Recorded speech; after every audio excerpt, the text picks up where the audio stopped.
Hey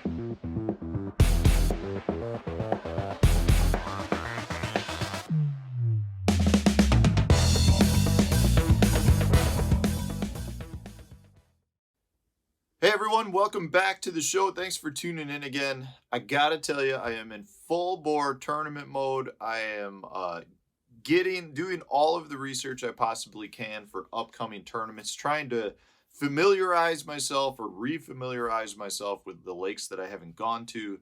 And it just has me thinking about one of the most common questions that I get from the viewers, and it is, how do you prepare for a tournament on a lake you've never been to? What do you do before you get there that will make you more efficient and put yourself in a better position to excel in that tournament? And that's one of the things that I feel like I've gotten really good at over the years. You know, being that I live up here in the North Country, I don't have the same capability as a lot of guys that live down south. I am anywhere from 14 to 24 hours of driving time to get to the majority of tournament lakes. Very, very seldom do I have a drive that's less than 14 hours.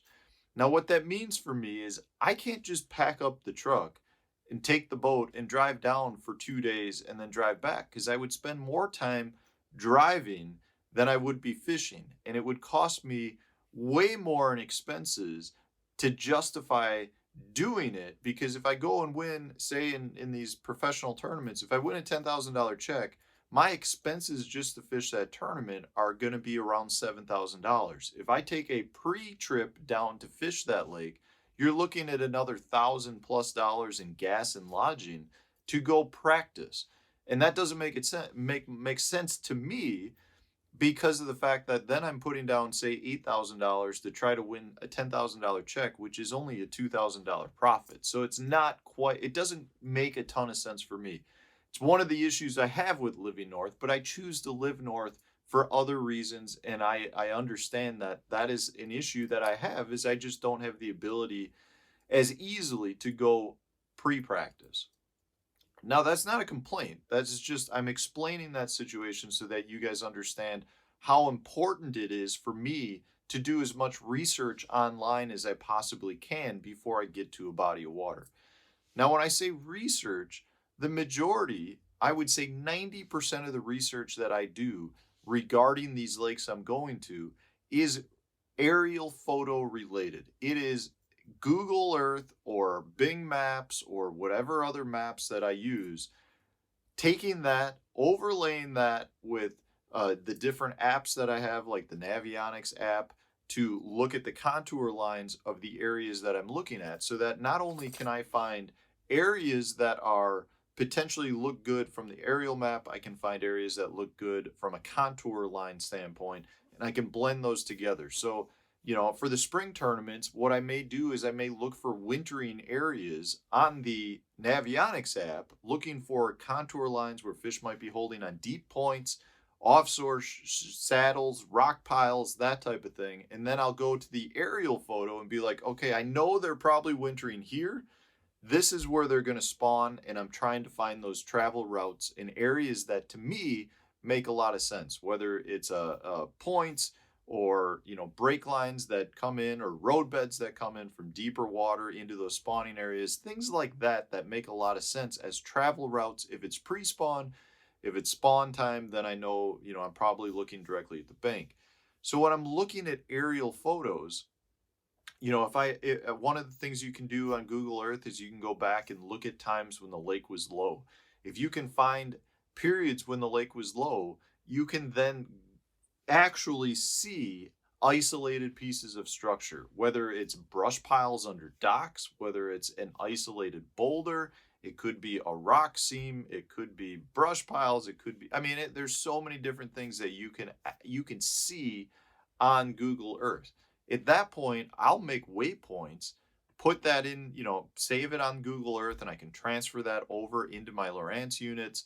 And therefore, all that work I've just done of finding sweet spots, whether it's a drain, points, isolated shoreline cover, I can transfer that over. I put that all, you know, I've got waypoints then in my Lowrance unit, and it's almost like I was spending 2 or 3 days of just graphing in a pre-practice session where other people may have done that on the water, I can do that when I'm at home, and I feel like it really, really levels the playing field. For me, that's one of the most important things I can do.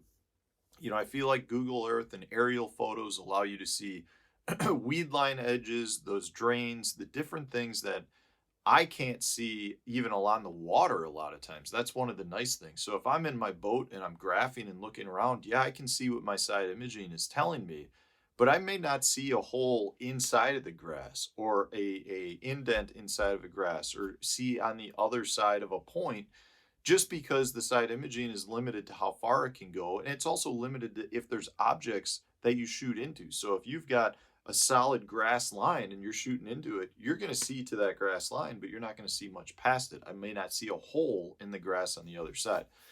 So there are definitely advantages to using aerial photos to try to find it. Now, to counter that, there's been plenty of times I mark up a bunch of grass and I get to a lake and all of a sudden the grass is gone. They sprayed it or the grass died off from high water years, or there was flooding and the current ripped it out, various things like that. So it does change, but it's really nice to familiarize myself with that, be able to transfer that over into my units and come out of my pre-practice period of sitting at my desk at home on my computer and feel like I've got a good idea as to what I'm looking for. The other nice thing is if I go to the lake and I find that some of the stuff I've marked is producing, I can then relate that to other areas that I found on the lake really quickly versus me going out and graphing and finding something and being like, okay, I've found that isolated boulders are the deal. Well, I may not know where any other isolated boulders are, and the only way I can go to find it when I'm on the water is to go graph some more. So it's a lot more timely versus if I have the ability to do it at the computer when the water was low and the aerial photos were taken when it was low, it's easy to break that down. So that's really my process. I kind of try to cover a bunch of areas in the lake because I generally don't know where I'm going to fish when I get to the lake. And I want to have a good feeling as to, okay, the lower end looks like this, the major creek arms look like this, the river section looks like this, the weeds, are good, the weeds aren't good, it's a lot of rock on the bank, I just want to have a good feel for it. Is there a lot of brush? Is there going to be a lot of flipping stuff? Are there a lot of docks? Where are the docks? That type of thing. So it's really, really beneficial. And one of the reasons I'm telling you this, and this isn't necessarily a sales pitch, but I know a lot of you have reached out to me about the lake breakdowns that I've been working on with Fish the Moment. And in my description for this video, you can go to that link and it'll take you to the Fish the Moment website, and you can see all the lake breakdowns that I've done, all the ones that Randy Blackett's done, and all the ones that Johnny Schultz have done. And for me, and I don't know exactly how they go about figuring out their lake breakdowns, but for me, the lake breakdowns that you guys are getting through that is the exact same process that I use for my tournaments. I literally sit down, and most of the lakes that are on the website that I've done are lakes I've been to. So from that standpoint, I know it's stuff that works and it's productive fishing spots. But on some of the lakes that I haven't done, like some of the ones that people have requested, it's me doing my tournament practice, pre-tournament practice for these lake breakdowns. I am picking 4 different areas of the lake. I'm going through it and I'm going, okay, I'm coming up with 40 waypoints, and we break the waypoints up into groups of 5. So each area of the lake has 2 separate groups of waypoints. I usually try to, identify, like for the spring ones I'm doing, it's the same thing.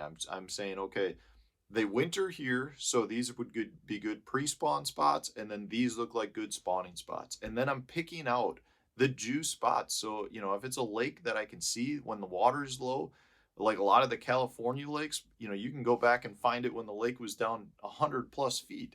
It's really easy to pinpoint GPS waypoints on beautiful looking isolated cover that are the types of spots that will hold big ones and hold numbers, plus they replenish. That is the stuff that I'm looking for when I go and fish my tournaments. So the process that I use for the lake breakdowns is literally my tournament process. But having said that, it's up to myself when I get to the water and actually start fishing to figure out the stage that the fish are in, what they're utilizing, and where they're moving to and from.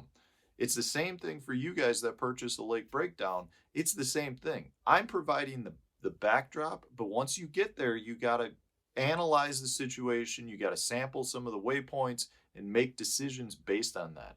It's the idea of taking all of the knowledge that we have and trying to build off that to create a pattern that then you can use not just in that area in the lake, but across the entire lake. That's the absolute best case scenario for me when I go to a lake that I haven't been to. I hit a bunch of the waypoints that I fish, and I noticed that 4 or 5 waypoints I caught fish off of, and they were all really similar. At that point, I know I need to go and find more of that type of cover, those types of spots, because that's what the fish are using. 3 weeks later, it may not be those 5 waypoints. It may be 5 different waypoints. And that's the whole reason when I go to a tournament, I like to have waypoints all over the place, because it gives me really good starting places to look. If I know they're not in this stage, they're not in this stage, I just keep going down the line. And that's the same process that I use for the lake breakdowns that you can get off the Fish the Moment website. So I hope that answers a lot of the questions, that I get about how I pre-practice when I can't go to the lake physically, as well as the questions that I get about the lake breakdowns that you can get through the Fish the Moment website. They really are the same process. It is that beginning at-home process that I can do looking at aerial photos and contour lines on the Navionics app and going, these are the gems. These are where we need to start, and we'll build off that when I get to the water. So I hope that helps, guys. If it does, hit the like button and share it on social media, and stay tuned for another video tomorrow. Thanks for watching.